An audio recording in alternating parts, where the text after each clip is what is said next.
네, 찬미 예수님. 찬미 예수님, 오늘은 천주의 성모 마리아 대축일이죠. 또 22년 마지막 날이고요. 또 세계 평화의 날입니다. 저는 오늘 독서 복음에서 나오는 이 말씀 가운데 마리아의 마음에 집중해 보고자 합니다. 마리아의 마음을 어떻게 알 수 있냐면 오늘 루카복음에서 18절과 19절에서 자세히 알 수가 있습니다. 첫째, 마리아는 목자들이 하는 말에 대해서 놀라워했습니다. 경탄했다는 거죠. 놀랍고 경탄했다. 그리고 또 마리아는 이 모든 일을 마음속에 간직하고 곰곰이 되새겼다 하는 이 구절에서 마리아의 마음을 알 수가 있습니다. 오늘 복음은 모든 일을 마음속에 간직하고 곰곰이 되새겼다고 하지만 히란말 원문으로 보면 레마라고 하는 건데 모든 말씀들을 마음속에 간직하고 곰곰이 되새긴 것이죠. 말씀에 놀라워했고 그 말씀, 모든 말씀을 간직하고 곰곰이 되새겼다.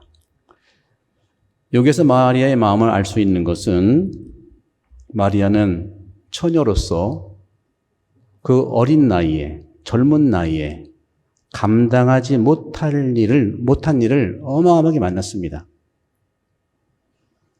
이렇게 감당하지 못한 일을 만났을 때, 엄청난 일을 바로 만났을 때 마리아는 놀라워했고 하지만 그것을 마음에 품고 곰곰이 되새겼다는 것이죠. 바로 마리아도 젊은데 왜 갈등과 고민, 걱정이 왜 없겠습니까? 제가 늘 말씀드린 대로 믿으면 믿는 대로 되고요. 걱정하면 걱정하는 대로 됩니다. 옛날 말에 걱정도 팔자라는 말이 있어요. 이렇게 마리아는 이런 때를 만났을 때 오히려 마리아 안에서 왜 마음에 간직하고 곰곰이 되새겼을까요? 마리아 안에 영이 움직이는 것을 알아차리기 위해서입니다. 인간의 생각으로는 도저히 이해할 수도 없고 알아들을 수 없기 때문에 자기 자신 안에 영이 움직이는 것을 알아차리도록 마음속에 이 모든 말씀을 간직하고 곰곰이 되새긴 겁니다. 바로 이것은 두 가지 마리아의 이 마음의 상태를 잘 표현하고 우리도 닮을 수 있는 것이 두 가지인데 첫 번째는 마음 속에 간직하고 곰곰이 되새겼다는 것은 침묵을 지키면서 많이 밖으로 말하지 않으면서 내 안에서 이루어지는 영에 이끌리고 두 가지 고요한 시간을 가졌다는 겁니다. 고요한 시간. 사실 시끄러운 데서는요, 성령이 안 계시는 건 아닌데 알아듣기가 어렵습니다. 시끄러워서 그렇습니다.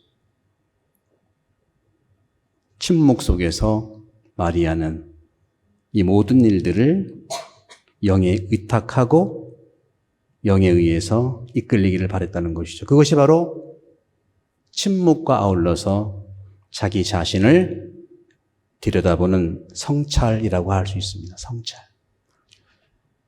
통찰이라고 할 수도 있겠죠. 이 침묵과 성찰은요, 사실은 안 보이는 걸 보려고 그렇게 하는 겁니다. 보이는 거는 다 내가 알아차리기 때문에 성찰할 이유가 없겠죠. 안 보이기 때문에 성찰하는 거예요. 그런데 오늘 마리아는 18절에서 이 목자들의 말을 다 듣고서 놀라워했는데 이 놀라워했다고 하는 것은 바로 젊은이로서 처녀로서 몸이 뜨거운 젊은 여성으로서 몸이 부글부글 끓는 그런 에너지가 많은 사람으로서 삶의 지도를 그려야 할 시간인데도 이 엄청난 일 앞에서는 삶의 지도가 그려지지 않는 거예요. 오히려 오늘날 우리 젊은 10대는 좀 아니다 하더라도 20대, 30대, 요즘엔 40대까지도 이제 젊은이 삶을 살지 않습니까? 우리는 이 젊은 시기에 마리아가 만났던 엄청난 이 마음에 도전하는 것이 아니라 우리는 많은 물질 속에서 만나고 있는 거죠. 물질을 만나고 있는 거예요. 다시 말하면 오늘날의 이 시간은 저는 몸을 통해서 몸에 부대끼는 물질 시대에 살고 있다. 하지만 몸을 가지고 있는 마리아는 하나님의 신비를 움직이고 있는 것은 몸으로 이해할 수가 없어요. 몸으로 이해할 수 없기 때문에 마음으로 이렇게 들여다보기를 바랬던 거예요. 이제는 이 시대는요, 몸의 시대로는 가능성이 없어요. 이제는 마음의 시대가 돼야 됩니다. 마음의 시대.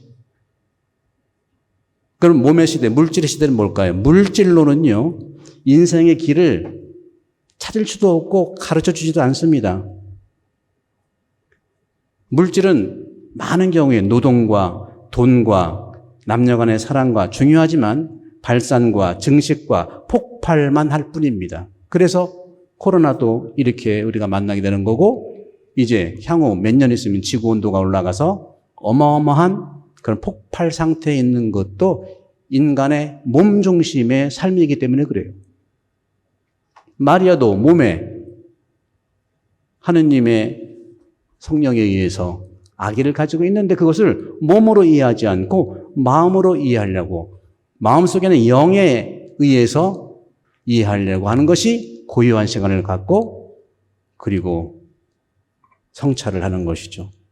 안 보이는 걸 들여다봄을 통해서 이 어려움을 이해하려고 하는 것입니다.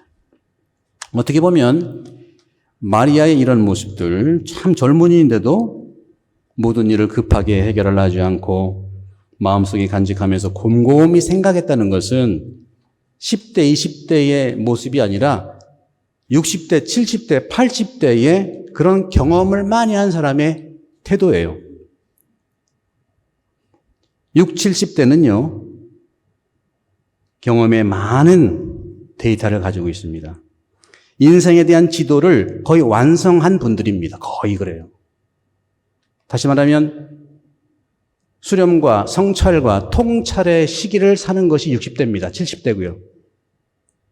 즉 안 보이는 것을 들여다볼 수 있는 시간이 바로 그런 시기라는 것이죠.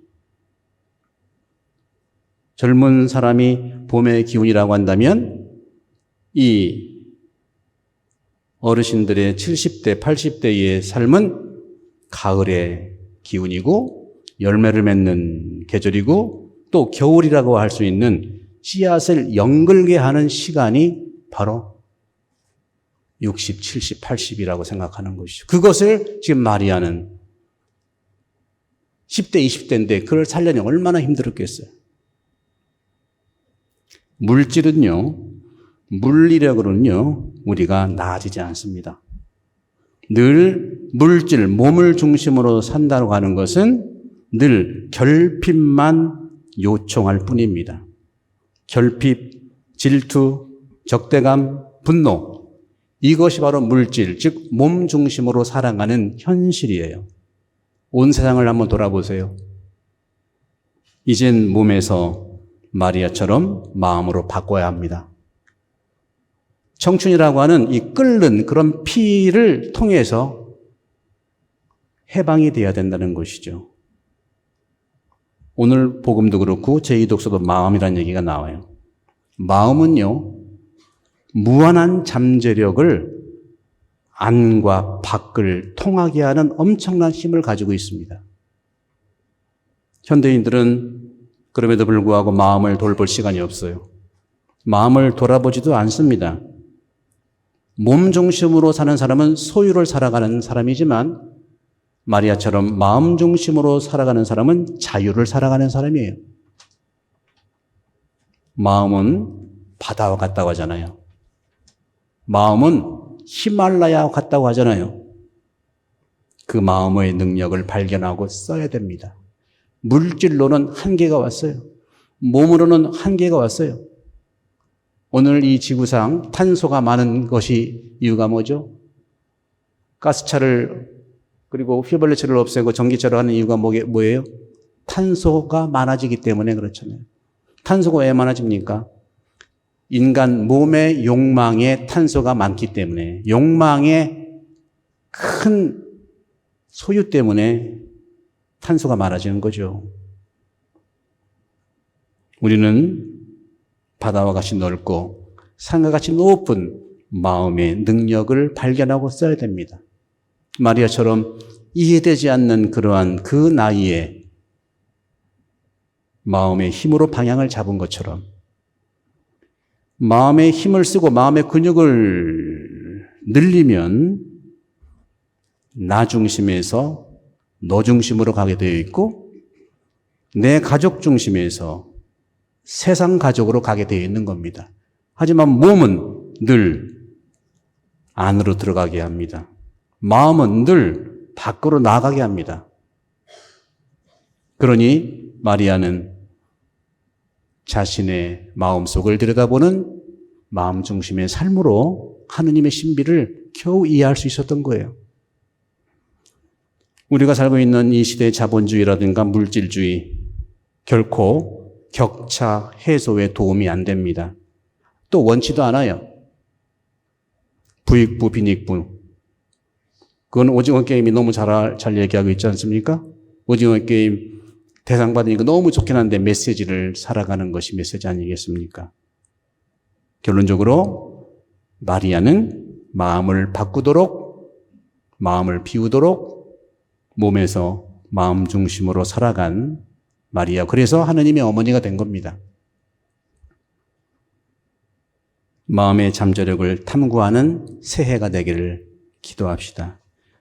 내 마음을 연구하고 내 마음을 들여다보고 내 마음을 탐색하는, 그래서 자기 삶의 경험을 가지고 마리아처럼 하느님의 뜻을 찾고 구하는 구도자의 삶이 되기를 오늘 천주의 성모 마리아 대축기를 통해서 주님의 은혜를 청하도록 합시다.